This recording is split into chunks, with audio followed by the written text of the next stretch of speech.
Assalamualaikum warahmatullahi wabarakatuh. Di sini kami akan menjelaskan pemanfaatan aplikasi Smart PLS dan Lisrel untuk analisis statistik. Di sini saya Rina Oktaviana bersama Kanisa Rahmawati.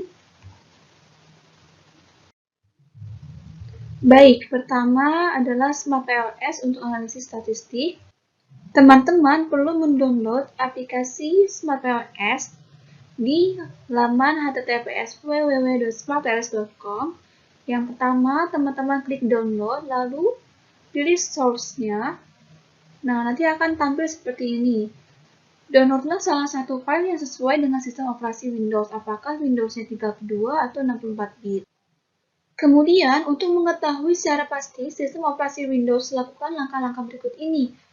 Klik komputer, lalu pilih properties. Nah, teman-teman nanti akan diketahui bahwa Windows-nya itu termasuk ke dalam 64 bit atau 32 bit di control panel-nya.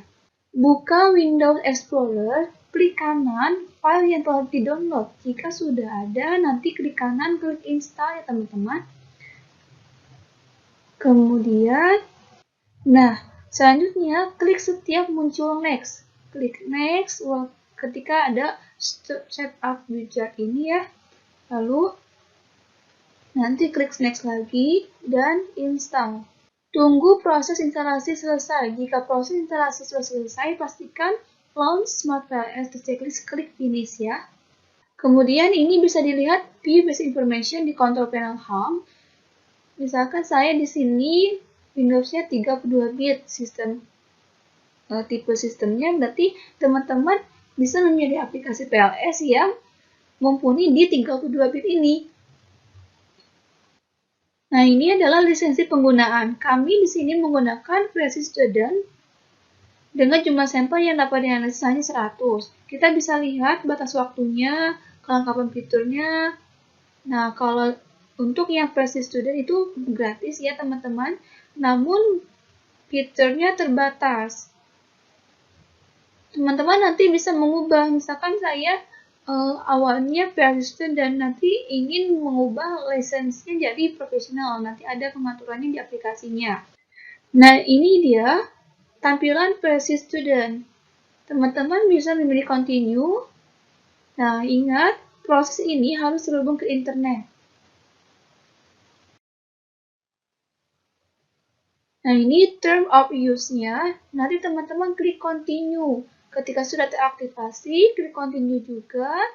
Nah, ini sifatnya free ya teman-teman. Nanti klik start. Ketika sudah klik start, nanti akan langsung masuk ke aplikasi layar utamanya. Baik, kita masuk ke dalam konsep partial equation square atau kita kenal sebagai PLS. Ini dia teman-teman perbedaan PLS dan covariance Bayesian. Tujuannya adalah untuk yang PLS itu dia untuk memprediksi, sedangkan untuk yang covariance Bayesian itu untuk konfirmasi teori. Asumsi normalitas data itu tidak diperlukan. Definisi tidak diperlukan di sini adalah ketika data kita tidak terdistribusi normal, kita bisa memilih aplikasi ini. Sedangkan untuk yang covariance Bayesian itu diperlukan. Sejatinya, data yang baik dalam penelitian adalah data yang terdistribusi normal. Jadi jika terdistribusi normal, alangkah baiknya kita menggunakan aplikasi PLS dan SEM juga. Jadi tidak mutlak datanya harus tidak terdistribusi normal. Jika sudah terdistribusi normal, maka akan jauh lebih baik interpretasi datanya. Nah, yang berbeda sekali dari PLS dan covariance Bayesian adalah dari jumlah sampelnya. Jumlah sampel dari variance SEM itu boleh kecil, lebih dari 30.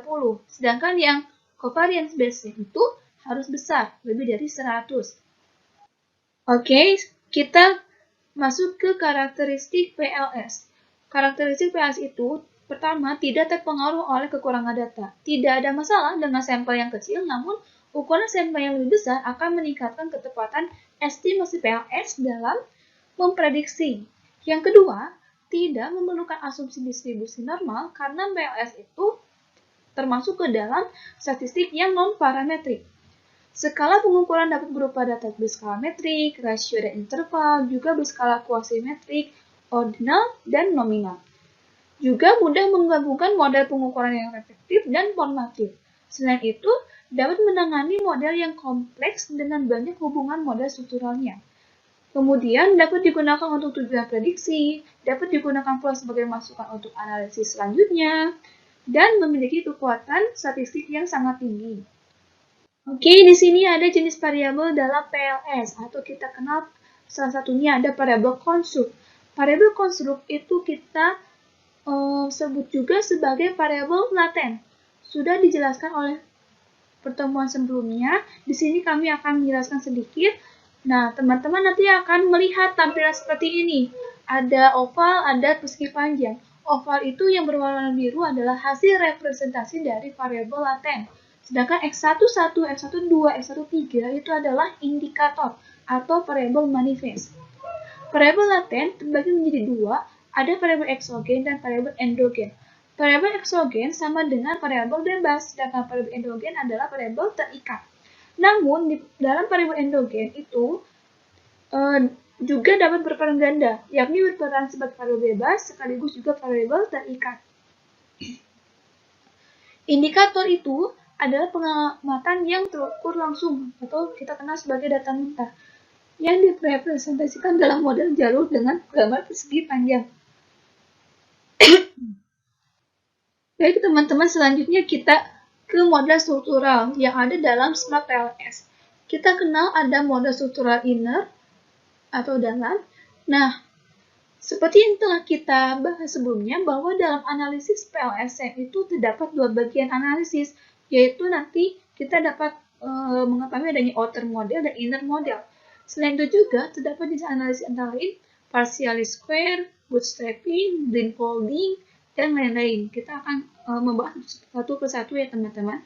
Oke, nah coba lihat di sini contohnya pengaruh media terhadap hasil belajar, berlanjut terhadap motivasi. Media berperan sebagai variabel laten eksogen atau kita kenal variabel bebas. Hasil belajar berperan sebagai variabel laten endogen atau variabel terikat. Nah, motivasi di sini berperan sebagai maksudnya berperan sekaligus sebagai variabel laten eksogen dan endogen. Kemudian ini ada model struktural yang mengandung variabel mediator atau nama lainnya variabel mediasi atau intervening. Nah, apa itu variabel mediator atau intervening? Variabel intervening adalah variabel yang mengantarai hubungan variabel eksogen dan endogen. Ada dua pengaruh yang terjadi nanti. Pertama, pengaruh langsung dan kedua, pengaruh tidak langsung. Contohnya, motivasi berperan sebagai variabel laten endogen atau variabel terikat, yakni dipengaruhi oleh media. Media juga berperan sebagai variabel laten eksogen, yakni mempengaruhi hasil belajar.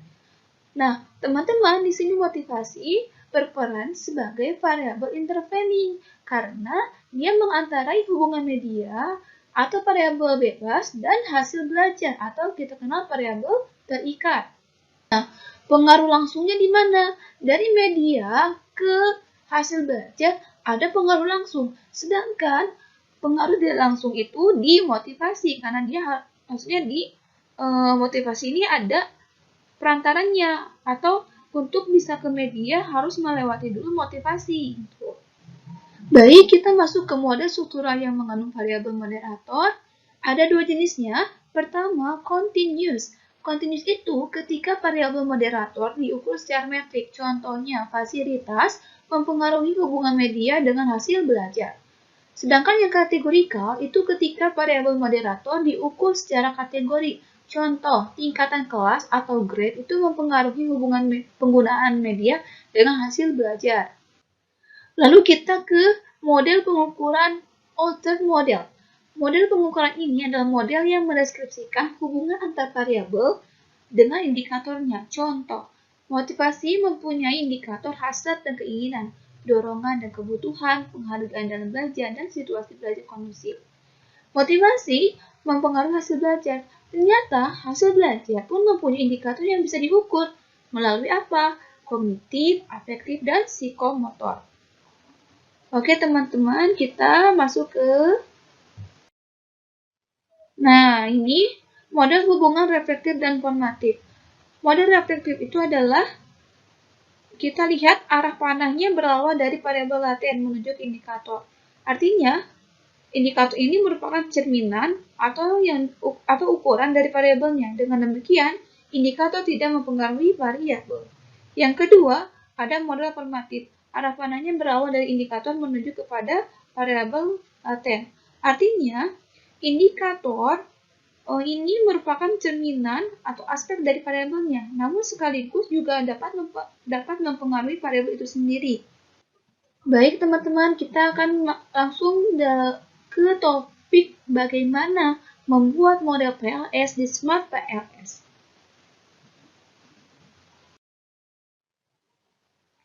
Nah, catatannya, untuk Smart PLS per student yang kita download, maksimal sampelnya hanya 100. Misalnya di dalam gambar ini terdapat 20 sampel. Ini adalah file Excel yang saya gunakan untuk analisis PLS nanti. Teman-teman coba lihat, di sini ada variabel, ini ada 3, ada variabel X1, variabel X2, dan Y. Variabel X1 terdiri dari 5 item, X1, 1 sampai X1, 5. Lalu variabel X2 terdiri dari 3 item, X2, 1 sampai X2, 3. Variabel Y-nya ada Y1 sampai Y6. Ingat teman-teman, data yang diinput itu harus diubah ke dalam format CSV, MS-DOS. Nah, ini teman-teman bagaimana cara mengubah file ke dalam format CSV. Teman-teman masukkan filenya, nanti save as, kemudian bisa ganti formatnya dengan CSV, MS-DOS, ataupun bisa juga CSV UTF atau CSV Macintosh. Teman-teman boleh menggunakan yang mana. Di sini kami menggunakan yang MS-DOS. Klik Save. Oke, kita langsung ke membuat new project di aplikasinya. Ini adalah aplikasi atau tampilan dari aplikasi PLS. Teman-teman klik new project, nanti berikan nama latihan 1, kemudian klik OK. Kemudian pilih file yang disimpan, lalu klik open dan OK. Nah, data di sini adalah data dalam format Excel, namun sudah dalam format CSV ya teman-teman, karena memang aplikasi Smart PLS itu hanya bisa membaca format CSV. Baik, ini adalah hasil import data yang sudah kita masukkan.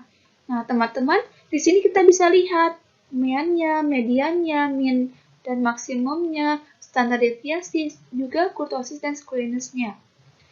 Yang sebelah kiri itu adalah kumpulan dari indikator-indikator yang nanti kita akan masukkan ke dalam new pad model atau gambaran dari variabel-variabel yang kita hubungkan. Oke teman-teman, diharapkan ketika ingin atau akan mengimport data, teman-teman cek missing values-nya. Diharapkan harus 0, karena 0 di sini mengartikan bahwa tidak ada yang miss di dalam data ini. Sampel size-nya 20, indikatornya ada 14. Baik. Nah, kita masuk ke new pad model. Bagaimana membuatnya? Klik new pad model, lalu berikan namanya pada project kita. Misalkan di sini model latihan 1, lalu klik OK. Nah, teman-teman bisa dilihat gambar koin tumpukan ini yang hijau, itu berarti sudah menandakan bahwa sampel kita sudah ke-record sebanyak 20. Kemudian, bagaimana cara membuat gambarnya? Teman-teman lihat indikator-indikator yang sudah terkumpul di bagian kiri. Itu ada X11 sampai X15. Blok indikatornya. Caranya seperti apa? Misalkan blok nama-nama indikator X1, yakni X1 sampai X15, lalu drag pindahkan ke paper yang putih ini. Nanti lepaskan. Nah, ketika sudah dilepaskan, nanti akan terbentuk sendiri variabel latennya. Misalkan yang X1 ini adalah laten variabel 1. Kemudian sama dengan yang X21 sampai X23. Teman-teman drag sampai ke paper, lalu lepaskan. Begitupun dengan yang 1 ke Y6. Oke, sekarang kita ke merapikan gambar modelnya. Teman-teman tadi yang sudah kita buat pad modelnya, jika ingin mengubah arah panah indikatornya, bisa saja dengan mengklik ovalnya, klik kanan. Misalkan yang asalnya ke kiri, teman-teman ingin mengubahnya ke bawah, klik kanan, lalu align indicators bottom.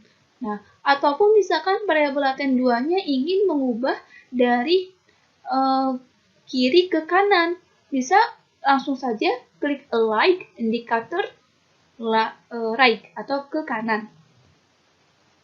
Tujuannya ini adalah untuk ketika kita melihat pengaruh dari X1 ke X2 atau X3 ke X4, gambarnya representatif atau terstruktur, ya. Dan bentuknya ini disesuaikan dengan keinginan teman-teman. Nah, kenapa ini gambarnya biru? Gambar biru ini adalah gambar yang telah kita koneksikan dari laten variabel 1 ke laten variabel 3, laten variabel 1 ke laten variabel 2. Jadi sebelum klik connect, teman-teman masih nanti opalnya masih merah. Nah, bagaimana biar seperti ini? Nanti klik connect untuk mengaktifkan garis penghubungnya. Lalu kita berikan nama, misalkan di sini laten variabel 1 ada X1, laten variabel 2 adalah X2, dan laten variabel 3 adalah Y. Klik X1 dan klik pada X2, hubungkan ke sini. Kemudian klik X2, hubungkan pada Y. Kemudian klik X1, hubungkan atau tarik ke variabel Y. Kemudian untuk menonaktifkannya, klik connect lagi. Kemudian ini cara tadi ya teman-teman, bagaimana caranya merename agar tidak laten variabel 1. Teman-teman bisa klik kanan rename. Di sini contohnya saya X1.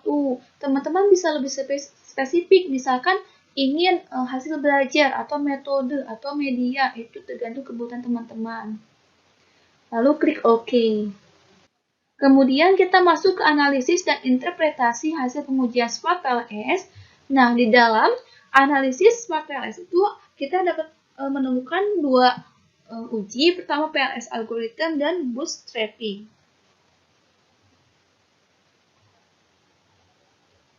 Pertama, algoritma partial least squares.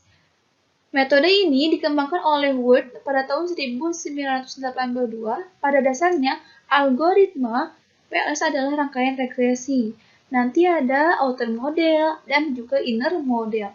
Outer model adalah pengujian indikator. Nanti kita lihat apakah indikator setiap indikator itu sudah tervalidasi atau tidak. Kemudian apakah instrumen yang kita masukkan adalah valid atau tidak reliable. Nah, di sini kita uji ya. Jadi, di dalam outer model itu sebagai uji prasyarat apakah data kita itu valid dan reliable atau tidak. Lalu yang inner model. Inner model itu adalah pengujian hipotesis. Kita melihat pengaruh langsungnya melalui path koefisien, lalu pengaruh tidak langsungnya melalui indirect effect. Baik, langkah pertama, nah kita kembalikan dulu ke yang model latihan 1 tadi, gambar yang sudah kita koneksikan, lalu klik calculate, pilih PLS algorithm, teman-teman. Kemudian, nah ini partial least square algorithm. Ini sudah otomatis seperti ini, teman-teman langsung saja ke start calculation. Nah, ini adalah tampilan pertama, yaitu uji prasyarat pertama, construct reliability dan validity. Tujuannya adalah untuk mengukur validitas indikator sebagai pengukur variabel yang dapat dilihat dari autoloading dari masing-masing indikator variabelnya. Nah, suatu indikator dikatakan mempunyai reliabilitas yang baik jika nilai autoloadingnya setiap nilai autoloadingnya lebih dari 0,7. Teman-teman coba lihat di sini. Menurut Gojali pun, suatu indikator dikatakan reliable dan valid jika memiliki nilai korelasi di atas 0,7. Namun, untuk 0,5 sampai 0,6 masih dapat diterima dengan alasan harus melihat nilai AVE-nya. AVE-nya juga harus lebih dari 0,5. Berarti data di sini sudah valid dan reliable ya teman-teman. Baik, kita masuk ke diskriminan validity.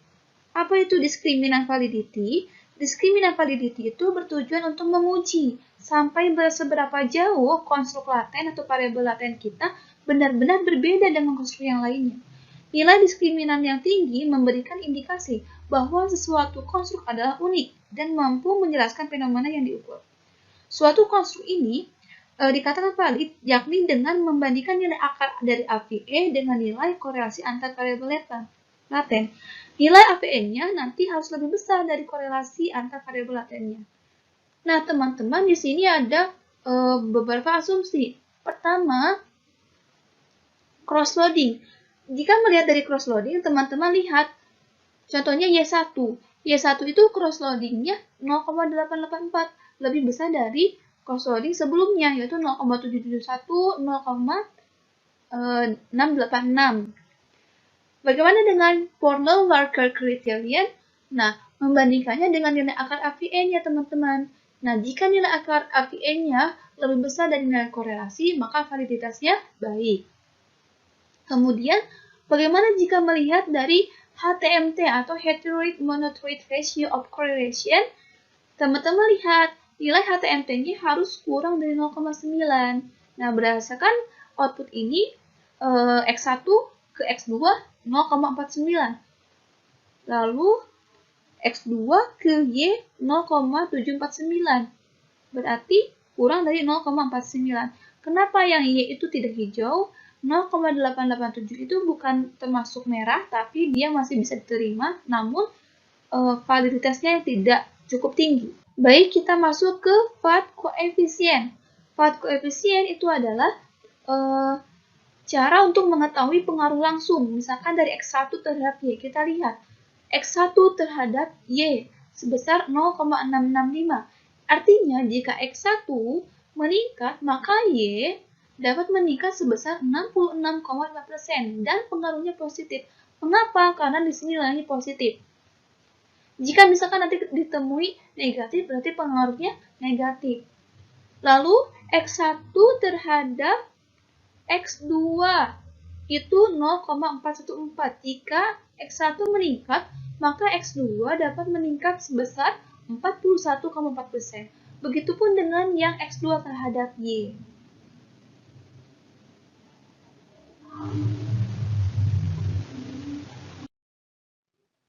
Baik, kita masuk ke collinearity statistik atau VIF. Coba teman-teman lihat di sini ada outer VIF values, indikator yang diasumsikannya harus lebih dari 5 untuk outer. Maka terdapat masalah nih di sini karena ada yang lebih dari 0, maksudnya yang lebih dari 5, 6,776, 5,951. Nah, bagaimana? Konsekuensinya adalah kita lakukan dropping atau drop out, mengeluarkan salah satu indikator yang saling berkorelasi kuat tersebut. Nah, bagaimana dengan inner VIF values ketika angka menunjukkan kurang dari 5 dan idealnya sih sebenarnya harus kurang dari 3,3. Kurang dari 5 bisa diterima ya teman-teman, maka data terbebas dari multikolinearitas. Nah, warnanya akan hijau, aman ya. Hal ini diartikan hasil pengujian dikatakan reliable. Lalu kita masuk ke uji asumsi R-square. R-square itu adalah cara untuk melihat pengaruh adanya kemampuan independen variabel dapat menjelaskan dependen variabel. Semakin tinggi nilai R-square, maka semakin besar pula kemampuan variabel independennya dapat menjelaskan dependen variabel. Dilihat di sini, R-square adjusted-nya X2 itu 0,126, berarti pengaruhnya lemah. Sedangkan yang X2 terhadap Y, nah ini lebih dari 33%, atau kita bisa lihat 77,3%. Maka pengaruhnya semua eksogennya tinggi. Nah, teman-teman, apakah cukup sampai di sini? Ternyata untuk uji hipotesis itu lebih ideal tidak sampai berhenti di R-square, tapi kita bisa masuk ke uji bootstrapping untuk menilai tingkat signifikasi pengaruh yang lebih kompleks lagi. Bootstrapping adalah prosedur resampling atau pensampelan kembali pengulangan sampel. Bootstrapping adalah suatu prosedur non-parametrik merupakan metode untuk memecahkan masalah data yang tidak normal, terutama jika sampelnya hanya kecil sedikit. Atau jika prediksinya masih terbatas, kita masih bisa menguji hipotesis yang lain dengan menggunakan bootstrapping. Nah, di sini Untuk pemeriksaan awal, kita dapat menggunakan sejumlah kecil bootstrap subsampelnya 500. Namun untuk persiapan hasil akhir, bagaimanapun peneliti harus menggunakan sejumlah besar bootstrap sampelnya sebesar 5000. Apa bedanya? Sebenarnya penggunaan 500 dengan 5000 itu hanya untuk melihat signifikasi atau taraf ketelitiannya lebih tinggi jika memakai yang 5000. Baik, teman-teman, kita masuk ke kalkulasi pertama, yaitu menghitung PLS algoritmnya.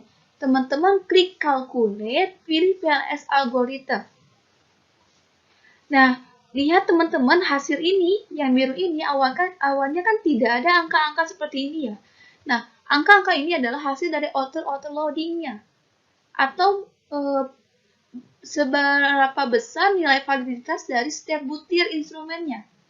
Misalkan X1 ke Y sebesar 0,665. Inilah besar atau nilainya. Sedangkan X1 ke X12 0,813, X1 ke X13 0,876 dan seterusnya. Hasil analisis partial least square itu dimana ditampilkan nilai-nilai antara lain seperti outer weight, nanti outer loading ada di sini. Nah, sebagian dari analisis outer model juga ada, bisa kita lihat di sini. Nanti sebagian nilai path koefisien dan S-squared tentunya dapat mengubah nilai apa yang mau ditampilkan dalam diagram tersebut. Kemudian kita bisa mengekspornya nih. Gambar ini kita bisa jadikan gambar. Teman-teman tinggal klik aja oval salah satu ovalnya, nanti pilih export file atau nanti akan berubah menjadi PNG atau JPEG. Nah, ini ketika sudah klik bootstrapping, teman-teman pilih start calculation ya.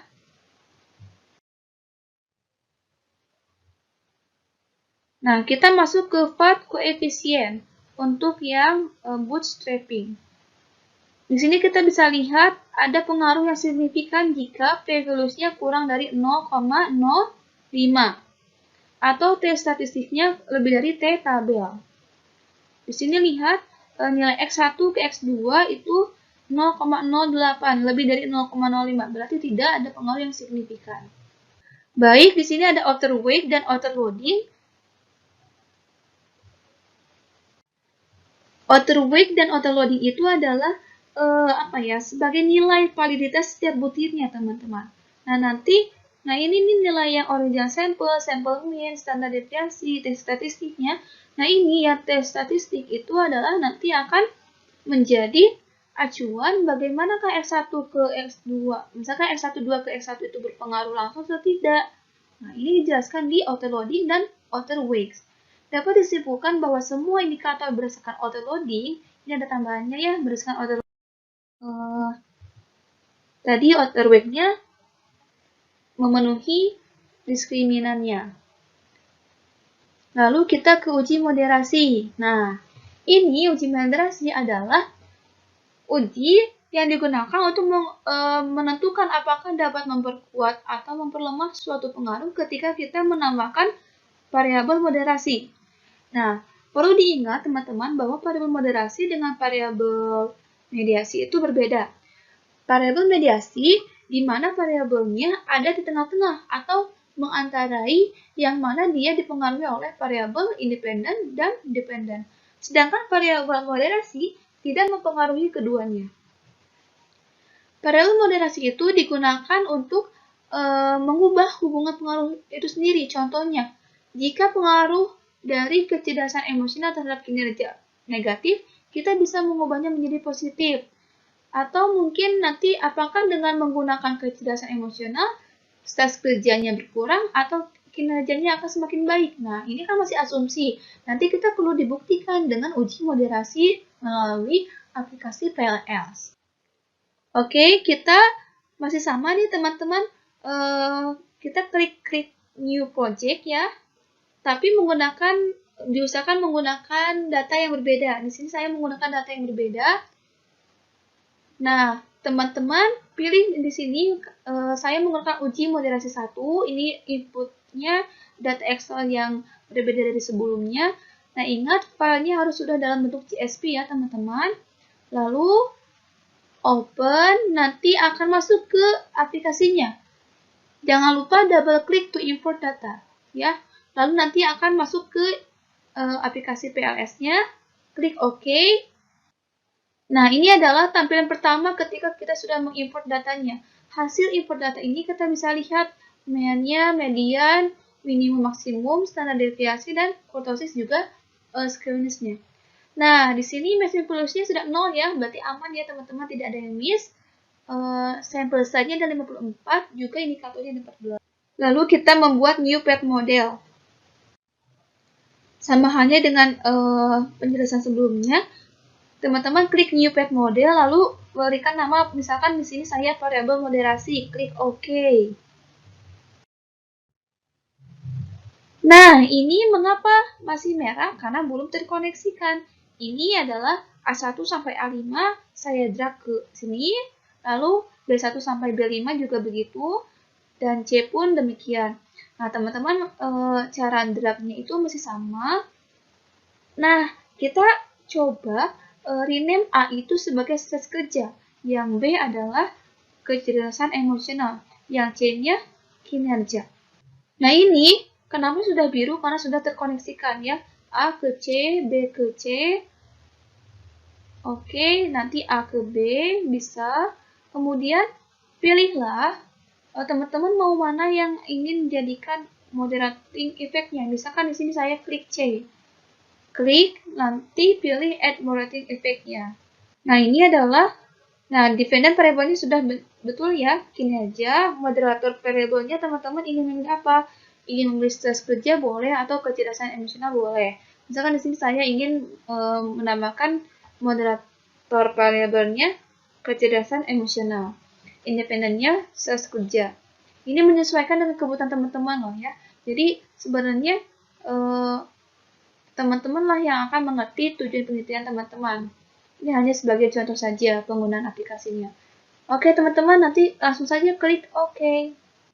Baik, nah ini tandanya muncul moderating effect, nah warna hijau ya.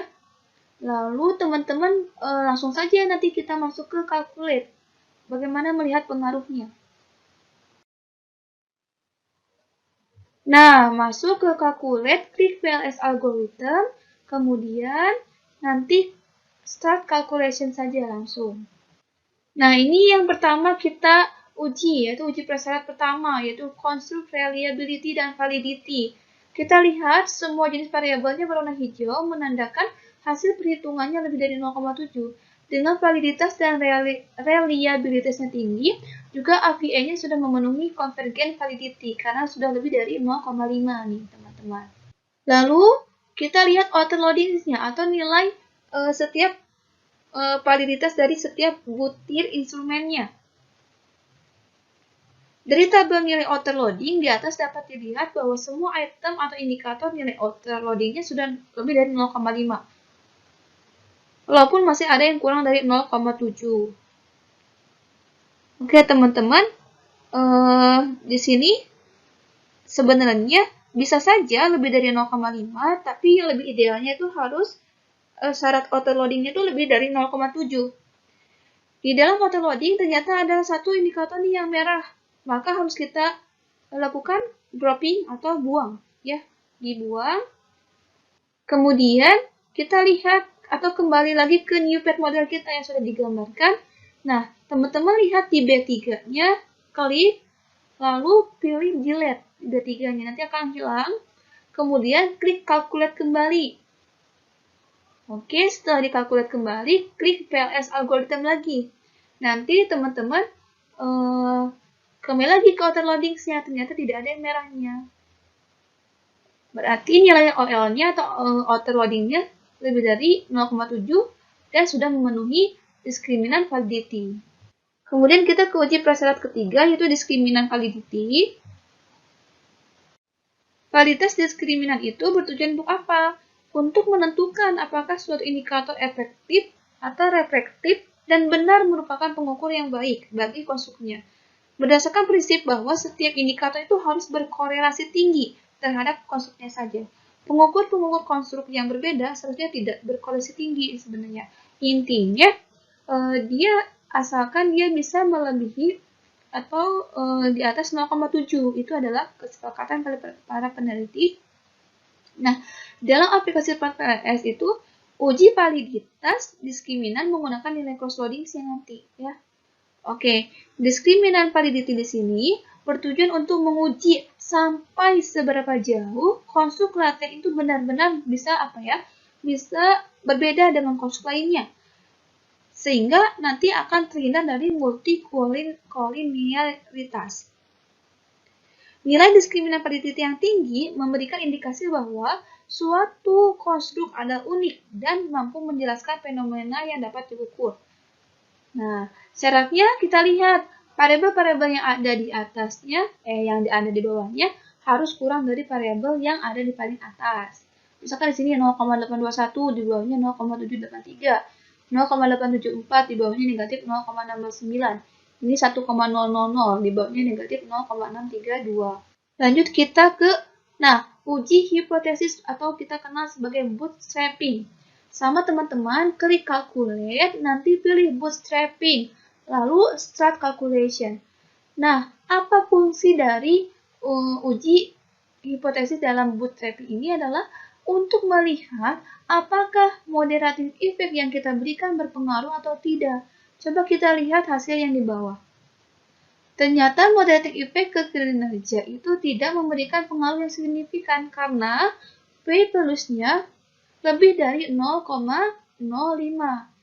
Nah, karena syaratnya P+-nya untuk bisa berpengaruh signifikan itu harus kurang dari 0,05. Begitupun jika teman-teman ingin melihatnya berdasarkan tes statistik, harus kurang dari 1,96. Kesimpulannya, hipotesis tidak diterima. Baik, kira-kira seperti itu teman-teman penjelasan saya mengenai pemanfaatan aplikasi SmartPLS, kemudian nanti akan menjelaskan penggunaan aplikasi LISREL untuk SEM. Terima kasih. Pemanfaatan LISREL untuk analisis statistik. Apa itu LISREL? LISREL merupakan alat pengolah data atau tool statistik, umumnya digunakan pada penelitian yang menggunakan persamaan struktural atau sering disebut sebagai Structural Equation Modeling atau disingkat sebagai SEM, yang dapat mengukur hubungan antara variabel laten dengan variabel indikator sehingga diperoleh gambaran menyeluruh tentang suatu model. Nah, sebelumnya apa perbedaan LISREL dan SmartPLS? Pada LISREL ada jumlah sampel minimum. Jika sampel di bawah 200, maka estimasi menjadi berkurang. Sedangkan pada SmartPLS tidak ada jumlah sampel minimum. Nah, LISREL ini cocok untuk penelitian dengan jumlah data besar, sedangkan SmartPLS cocok untuk penelitian dengan jumlah data kecil. Bagaimana karakteristik dari LISREL? LISREL adalah software yang cenderung lebih cocok dengan covariance based SEMS atau disingkat CBSEMS. Pada dasarnya, CBSEMS adalah sejenis SEM yang mensyaratkan adanya korelasi antara indikator-indikator serta konstruksi-konstruksi pada data mentahnya. Biasanya, CBSEMS digunakan untuk memperkirakan model struktural berbasis analisis teori yang kuat dan untuk mengetes hubungan sebab akibat antar konstruksi. Nah, kegunaan LISREL ini adalah yang pertama, mampu mengukur secara simultan dari variabel laten berikut indikator, bahkan dengan variabel laten yang memuat subdimensi variabel laten lainnya.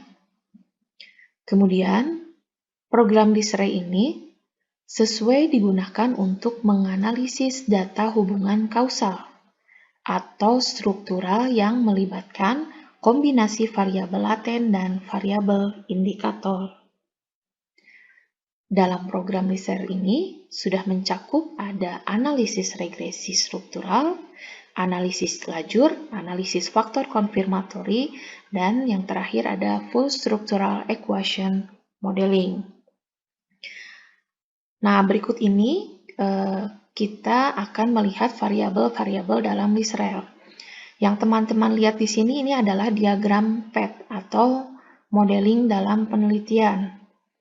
Di sini ada variabel indikator, kemudian ada juga variabel laten.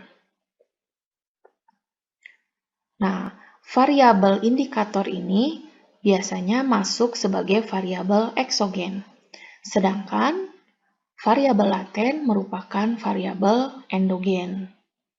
Variabel endogen ini adalah variabel konstruk yang menjadi variabel dependen, yang diprediksi untuk variabel konstruk yang lain. Nah, di sini saya juga punya gambar diagram PET yang lain. Di sini yang dikatakan sebagai variabel endogen adalah motivasi. Sedangkan variabel eksogen adalah variabel yang menjadi variabel independen, yaitu variabel yang tidak diprediksi oleh variabel konstruk yang lain. Untuk contoh di sini, variabel eksogennya adalah struktur dan budaya. Nah, masing-masing di sini variabel motivasi dan struktur dan budaya ini dalam LISREL bisa diturunkan menjadi variabel-variabel indikator yang lainnya atau disebut sebagai variabel indikator. Sebelum kita ke tahap pengolahan data dan tahap pengoperasian, kita lihat dulu syarat-syarat dalam penggunaan LISREL. Nah, untuk LISREL Premium, maksimal dibatasi kita dapat memasukkan 20 variabel penelitian. Sedangkan pada LISREL versi student, itu biasanya maksimal hanya 5 variabel. Kemudian, data yang dapat diimpor dalam LISREL ini tidak semua jenis data, di sini ada kategorinya. Nah, untuk LISREL for Student, itu lebih terbatas data yang dapat diimpornya, biasanya umumnya lebih berhasil jika menggunakan SPSS, atau bahkan mungkin bisa dengan menggunakan comma delimited. Kemudian, jumlah sampel yang akan diolah, baiknya ini di atas 200 sampel, bisa di bawah 200 sampel, mungkin tapi hanya estimasinya menjadi berkurang. Kemudian, data yang diukur dapat berupa data continuous atau data ordinal. Nah, tahap pengolahan data CBSEMS pada LISREL ini ada 2 tahapan, atau dikenal sebagai two-step approach. Yang pertama, kita melakukan konfirmasi model pengukuran atau sering disebut sebagai CFA. Yang kemudian, yang kedua, mengevaluasi model struktural. Nah, untuk kita masuk sampai tahap pengolahan data, untuk dioperasikan ini LISREL kita bisa gunakan 2 cara. Dengan cara pertama sintak, cara kedua adalah dengan cara simplis. Sintak ini biasanya dilakukan oleh orang-orang yang terbiasa dengan bahasa pemrograman. Sedangkan simplis ini adalah LISREL sederhana. Nah, yang akan saya jelaskan di sini adalah tutorial dengan cara simplis. Berikutnya, kita akan melihat tahapan dalam penggunaan LISREL. Yang pertama adalah kita siapkan data, kemudian kita impor data. Setelah itu, kita dapat menghasilkan matriks covariance. Setelah dihasilkan matriks covariance, kita menentukan variabel di LISREL, dan nanti hasil akhirnya kita akan mendapatkan hasil CFA di LISREL. Baik, teman-teman, kita lanjutkan ke tahapan yang pertama, yaitu tahapan persiapan data. Di sini, kita harus mempersiapkan kuesioner penelitian, tentunya kita juga melakukan recording skala Likert. Nah, teman-teman, jika sudah kita lakukan data yang sudah kita dapatkan, data tersebut harus kita simpan dalam folder tersendiri. Kenapa harus disimpan dalam folder tersendiri?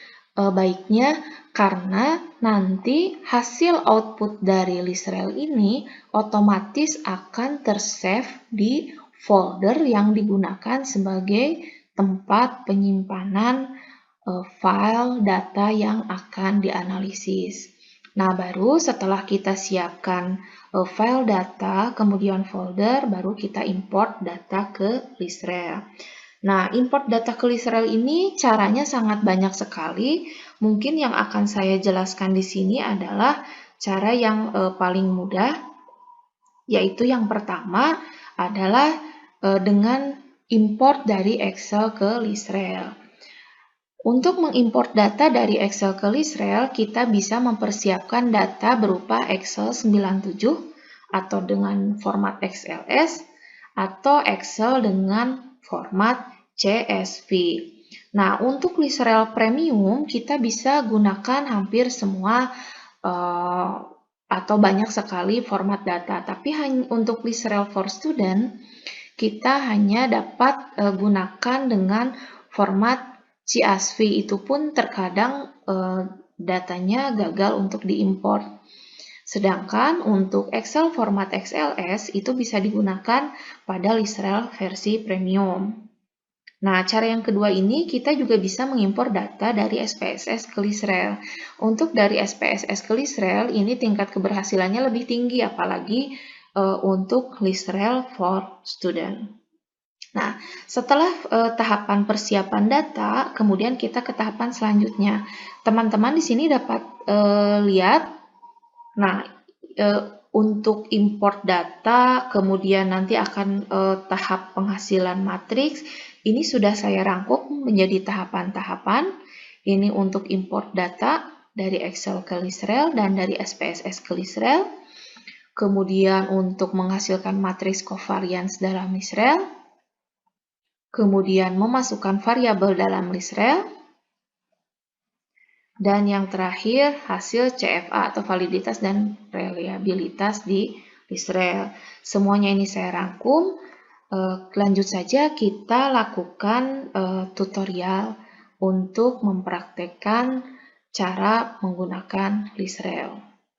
Nah, teman-teman, kali ini kita akan sama-sama belajar untuk menggunakan software Lisrel untuk pertama kalinya. Baik teman-teman, pertama-tama sebelum kita masuk ke aplikasi Lisrel, kita harus mempersiapkan file data terlebih dahulu. Di sini saya membuka file datanya dalam Excel. Pemindahan file data dalam Excel ini biasanya berhasil digunakan jika kita menggunakan Lisrel versi Premium. Nah, teman-teman, di sini dapat dilihat bahwa ada suatu kasus. Variabel latennya adalah pelayanan, kepuasan, dan loyalitas. Masing-masing variabel laten ini memiliki 3 variabel indikator. Pelayanan memiliki variabel indikator pelayanan 1, pelayanan 2, dan pelayanan 3. Dan seterusnya ya, teman-teman bisa melihat bahwa kepuasan juga memiliki 3 variabel indikator dan loyalitas memiliki 3 variabel indikator. Nah, berikut hipotesis yang akan kita uji. Bahwa pelayanan berpengaruh positif dan signifikan terhadap kepuasan, pelayanan berpengaruh positif dan signifikan terhadap loyalitas, dan kepuasan berpengaruh positif dan signifikan terhadap loyalitas. Nah, karena kita di sini akan menggunakan Lisrel for Student, tentunya tidak bisa menggunakan file Excel, maka file Excel ini harus kita kopikan ke SPSS. Dan sebelum kita kopikan ini ke SPSS, teman-teman harus ingat bahwa kalau misalkan kita nantinya menggunakan Lisrel Premium, kemudian kita bisa menggunakan file Excel ini harus bersih dari file lainnya. Jadi tidak boleh ada tulisan seperti ini dan tidak boleh juga di sini ada sheet yang lainnya. Karena ketika seperti itu, maka Lisrel akan menolak untuk membaca data yang kita import. Baik, selanjutnya kita akan coba pindahkan data dari Excel ini ke SPSS. Nah, teman-teman, ini data yang dari Excel sudah kita pindahkan ke Lisrel. Ini variabel-variabelnya. Di sini desimalnya saya buat 0. Di sini ininya saya buat dalam bentuk skala. Ini. Nah, kalau sudah seperti ini, kita tutup datanya, karena jika tidak kita tutup, maka ketika kita akan import ke Lisrel, maka importnya tidak akan berhasil. Baiklah teman-teman, setelah tadi kita sudah menyiapkan data, kita sekarang buka aplikasi Lisrael. Nanti tampilannya akan seperti ini, masih kosong, berwarna abu-abu. Nah, selanjutnya kita pilih File. Langkah pertama, setelah pilih File, kita pilih New. Nanti akan muncul pilihan seperti ini.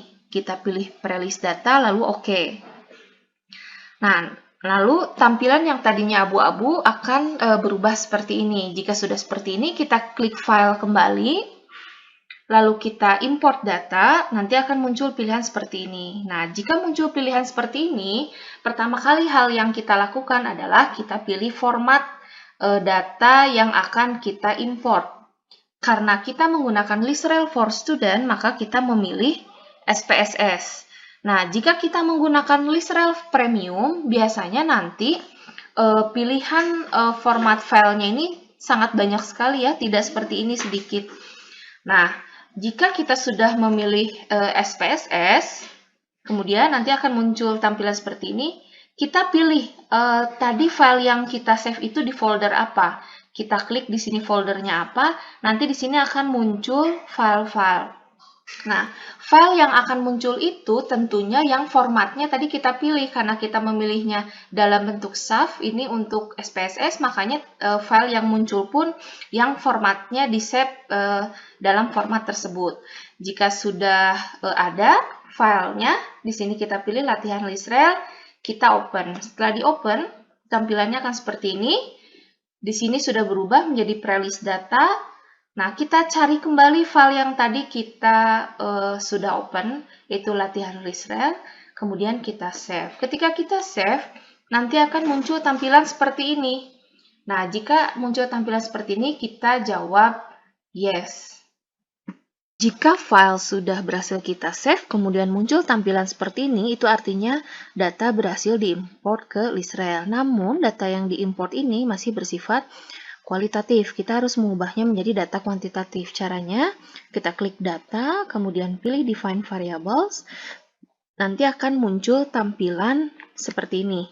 Kita select semua variable type, kemudian kita klik variable type, kemudian klik OK. Lalu akan muncul tampilan baru seperti ini. Kita klik continuous, apply to all, lalu kita klik OK. Kemudian kita klik OK kembali. Nanti akan kembali ke tampilan semula. Nah, setelah ini kita klik simpan dengan mengklik tanda disket ini, lalu klik statistik. Nanti akan muncul pilihan, kita pilih output option. Akan muncul tampilan seperti ini. Di momen matriks, kita pilih covariance, kemudian kita ketikkan nama file di sini, misalkan tadi Lisrael underscore latihan.cov. Ujungnya kita beri .cov. Kemudian save to file, kemudian klik OK. Nah, jika sudah klik OK, nanti akan muncul hasil output reliabilitas dan validitas covariance dari model penelitian yang kita masukkan datanya. Di sini banyak sekali outputnya ya. Mulai dari awal di sini ada persamaan penelitiannya dari variabel laten dan variabel indikator.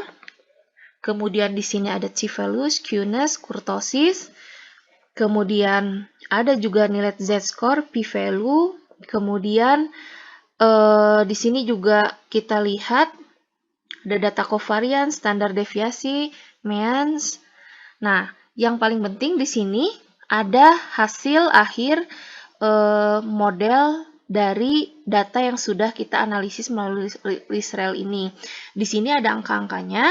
Nanti tinggal kita cocokkan dengan kriteria goodness of fits untuk Lisrael. Teman-teman, selanjutnya setelah tadi kita mendapat output Lisrael yang pertama, untuk validitas, reliabilitas, dan data-data lainnya, sekarang kita akan coba memasukkan variabel-variabel Lisrael ke diagram PET. Sekaligus di sini kita akan membuat file untuk diagram PET. Yang pertama, kita pilih file, kemudian kita klik new, lalu kita pilih PET diagram. Nah, setelah itu, maka nanti akan muncul tampilan seperti ini. Nah, kemudian kita masukkan nama file yang tadi di awal kita buat, supaya sama semua ya, nantinya tidak tertukar hasil output diagram PET-nya dengan file Lisrel yang lain. Kemudian kita klik save. Nah, setelah kita masukkan nama file, kemudian kita save, maka di sini akan keluar area PET kosong seperti ini. Nah, untuk memasukkan variabelnya kita harus ke tahapan yang berikutnya. Namun, teman-teman di sini sudah bisa lihat bahwa di sini sudah mulai terlihat ada variabel yang ada dalam PET. Nah, selanjutnya untuk memasukkan variabelnya, kita klik setup, kemudian kita pilih variabel. Nanti akan muncul tampilan seperti ini. Nah, ini variabel-variabel untuk observasi atau variabel indikator. Langkah selanjutnya kita klik add variabel atau read variabel. Nah, jika sudah diklik seperti itu, nanti akan muncul tampilan seperti ini. Nah, kita ganti di sininya pada read from file dengan prelist system file. Nah, kemudian kita browsing file yang di awal kita buat untuk analisis di data Lisrel yang tadi ya, yang di awal. Lalu setelah ketemu nama filenya, lalu kita klik OK.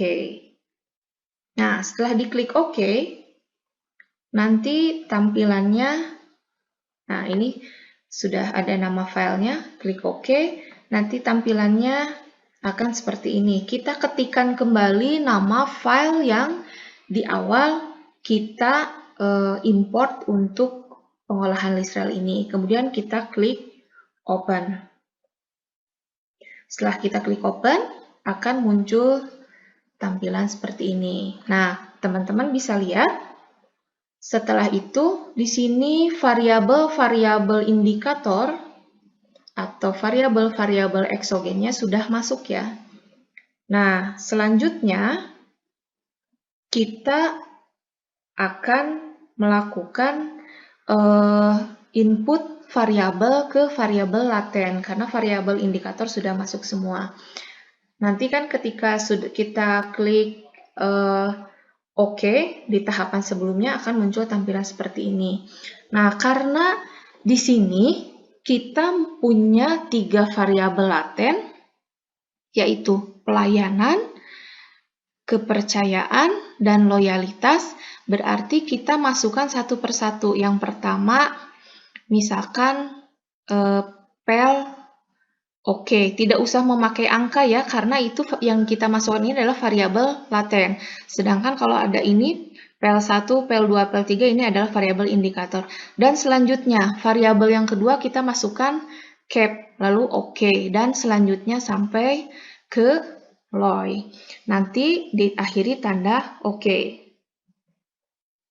Nah, nanti akan muncul tampilan seperti ini. Variabel latennya sudah masuk, ada pel, ada cap, ada loy. Jika sudah seperti itu, kita klik next. Nah, jika sudah kita klik next, kita masukkan tadi jumlah data atau n. Data kita jumlahnya adalah 100. Lalu setelah itu kita klik OK. Setelah kita klik OK, maka di sini akan muncul ini variabel indikator atau variabel observasi, atau kita juga bisa menyebutnya variabel eksogen, dan di bawahnya ini adalah variabel laten atau variabel endogen. Lalu tahapan berikutnya, setelah muncul variabel indikator dan variabel laten, kita pilih kembali setup, kemudian pilih build simplest syntax. Setelah memilih itu, maka akan muncul tampilan seperti ini.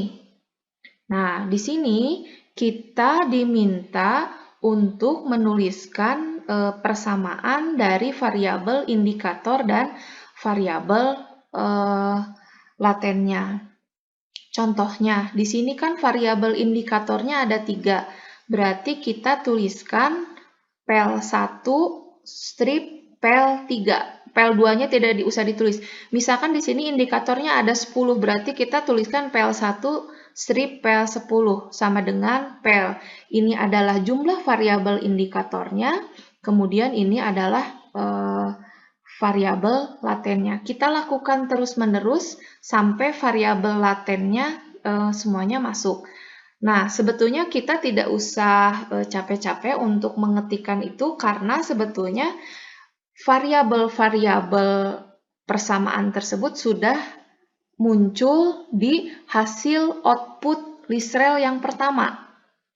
Nah, di awal ini sudah ada persamaannya. Sebetulnya ini bisa tinggal kita kopas ya ke bagian yang tadi.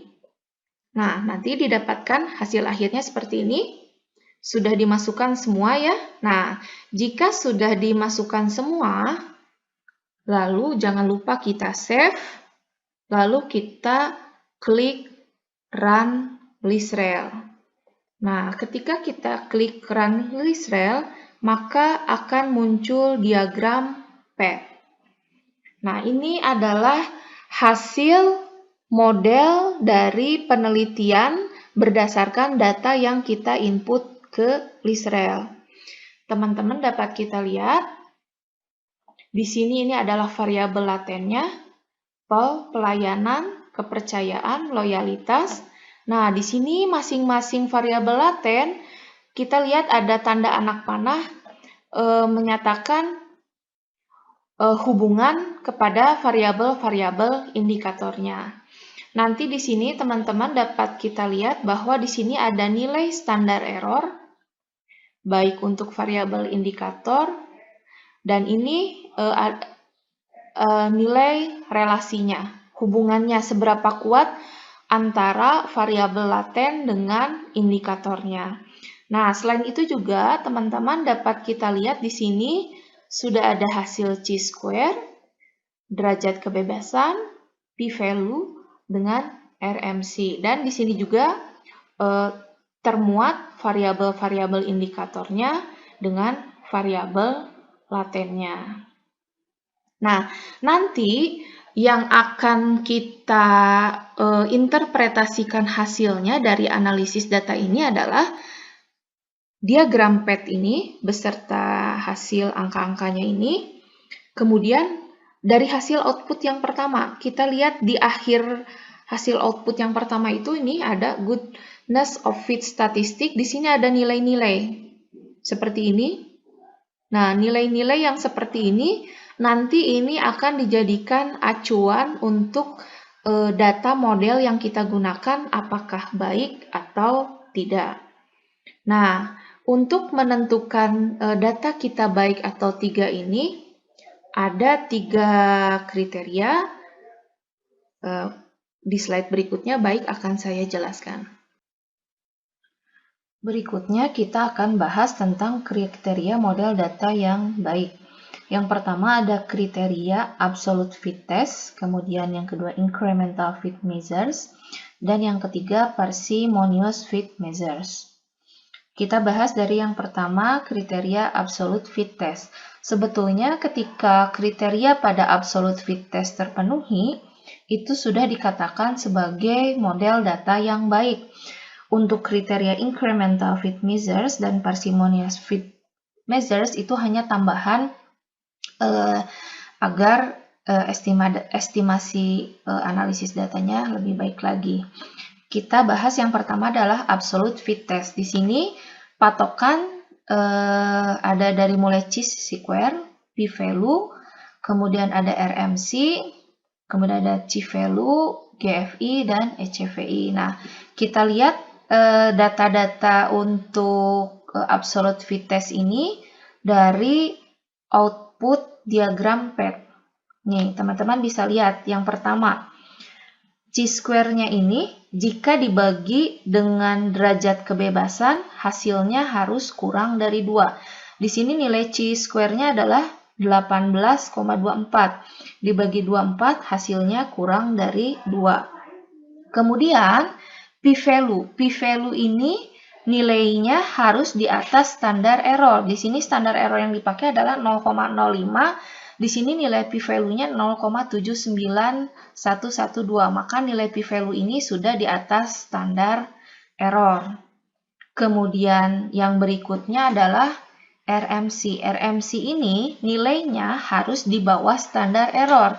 Di sini RMC nilainya adalah 0,00, sudah di bawah standar error. Jadi, untuk kasus yang saya analisis di LISREL ini merupakan model data yang sudah baik jika menggunakan kriteria absolute fit test. Kemudian, kriteria yang berikutnya adalah incremental fit measures. Nah, di sini teman-teman bisa lihat ada kriteria-kriterianya. Nah, di sini kriteria-kriteria ini diharapkan nilainya lebih tinggi atau sama dengan 0,90. Ini untuk incremental dan parsimonious. Ini patokannya. Nah, untuk yang incremental dan parsimonious ini dapat kita lihat datanya tadi dari output LISREL yang pertama. Itu ada di bagian paling bawah. Teman-teman bisa lihat di sini. Jadi teman-teman tinggal membandingkan. Di sini, di data ini, nilainya bervariasi ya. Ada yang di atas, ada yang di bawah.